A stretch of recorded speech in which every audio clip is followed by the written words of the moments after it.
오늘은 저도 너무 재밌게 본 드라마 비밀의 숲 시즌 1 캐릭터 분석을 해보려고 합니다. 먼저 황시목 검사. 뇌의 어떤 부분을 자극을 너무 심하게 받아가지고 그 부분을 절제했는데 후유증으로 감정 인식이 거의 불가능하고 그러니까 표현도 안 되고 대신 또 인지 기능은 엄청 올라가서 되게 냉철한 검사이다. 이게 이제 캐릭터인데 누가 그렇게 썼더라고요. 뇌절제술을 받았는데 싸가지를 절제당했다고. 사실은 저는 보면서 되게 재밌기는 한데 그 뇌라는 게 어떤 부분을 깔끔하게 절제했다고 뭐 다른 기능은 되게 정상이고 이러긴 좀 어렵다고 합니다. 뇌가 되게 긴밀히 연결이 돼 있기 때문에 한 부분을 절제하고 기능이 떨어지면 전체적으로 기능이 좀 떨어져서 아마 검사가 되긴 어렵지 않았을까.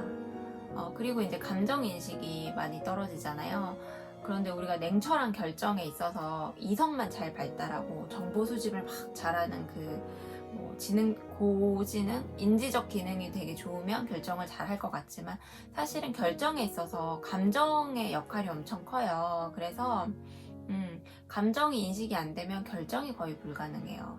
그래서 오히려 우유부단 결정을 잘 못하고 그럴 수 있습니다. 그리고 또 재밌었던 게 본인은 감정 인지가 안 되고 표현도 안 되잖아요. 근데 장면에 보면 다른 사람의 표정을 보고 그 감정을 읽어요. 무슨 뜻인지 보고. 근데 사실은 감정 인식이 안 되면 그것도 좀 불가능합니다. 근데 우리가 자폐아동 같은 경우에는 표정을 다 그려서 그 사이코지만 괜찮아의 그런 장면이 있던데 그 표정을 그려놓고 이거는 어떤 감정이야, 이건 어떤 감정이야 이렇게 써놓잖아요. 네, 그건 이제 감정을 인지가 돼야 감정을 읽을 줄도 알고 추리도 가능한 거죠. 대조적인 인물로 한여진 경위가 나오는데 감정적이고 오지랖버고 앞뒤 안 가리고 이런 캐릭터로 나오는데 감정적이라는 게 사실은 결정이 느려지고 결정을 잘 못하고 이런 영향을 미치는 건 아닙니다. 감정을 조절하지 못하는 게 나쁜 것이지 감정적이고 감정 인지를 잘하는 것은 사실은 결정에 도움이 되는 역할을 합니다. 저는 한여진 경위 보면서 되게 자존감이 좋구나 이런 생각을 했어요. 왜냐하면 그 그림을 되게 잘 못 그리는데 꿋꿋이 그리잖아요. 그러니까 남들이 자기를 어떻게 보고 내 작품을 어떻게 보느냐가 중요한 게 아니라 내가 그림 그리는 게 좋고 그림으로 표현하고 싶고 이러면 그리잖아요. 그래서 자기가 무엇을 좋아하는지 나는 어떤 사람인지 자기 확신이 되게 좋고 자기 좋아하는 것을 남이 알아주던 말던 하고 이런 것들은 되게 자존감이라고 하는데 되게 자존감이 좋구나. 그래서 되게 건강하게 사는구나. 이런 생각을 하고 박 사장이 죽고 나서 박 사장의 어머니가 갈 데 없이 되게 어려우시니까 모시고 계시고 그게 되게 오지랖퍼일 수도 있지만 사실 그렇게 되게 좋은 일을 하면서 자기도 위로받고 자기 하고 싶은 일을 하는 거기 때문에 한경이한테는 되게 좋겠다. 자기 어떤 마음인지 내가 무엇을 하고 싶은지 잘 아는 사람이구나 이런 생각이 들었어요.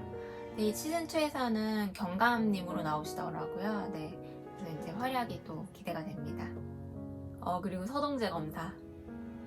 그 서동재 검사는 굉장히 자기애성 성격 장애 범주에 있다고 볼 수 있는데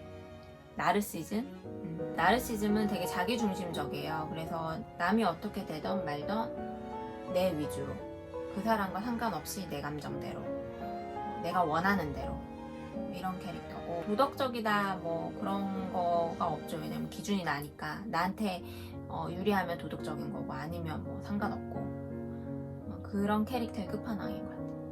근데 좀 귀엽기도 하고 황 검사한테 이제 약점이 대단히 잡혀 있으니까 좀 불쌍한 그런 느낌 때문인지 많은 분들이 좋아해 주시더라고요. 잘생겨서 그런가? 그래서 아마 시즌2에서도 크게 다를까요? 자기애성 성격 장애는 갑자기 좋아지는 건 아니어서 이 회장 사이코패스라고 볼 수도 있을 것 같아요. 그러니까 없죠.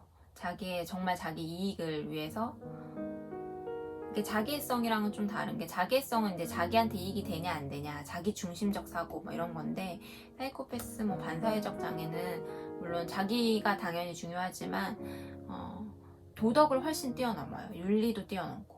그래서 나한테 도움이 뭐 안 되면 그게 아무리 도덕적인 윤리적인 일이라도 없애버리는 거죠. 그래서 사람을 막 지시해서 죽이기도 하고 없애기도 하고 전혀 잘못도 없는데 내 앞길에 방해가 된다 이렇게 결정하면 되게 뭐 범죄라도 저지르고 그걸 은폐하고 자기 대신 또 누구가 자기 잘못을 대신해서 감옥 가게 하고 이런 온갖 악행을 저지르는 전형적인 사이코패스라고 볼 수 있을 것 같아요. 이연재라는 인물인데 이번 시즌2에서는 되게 중요한 역할을 하시는 것 같아요.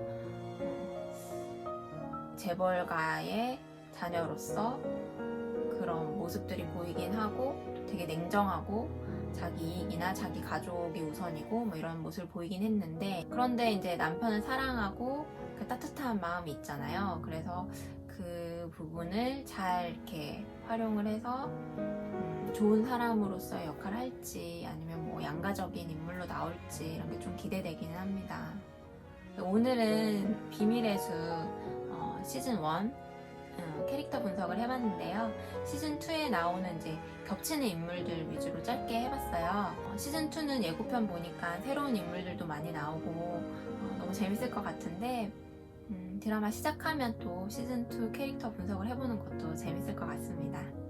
그럼 우리 함께 시즌 2 잘 즐겨봐요. 안녕.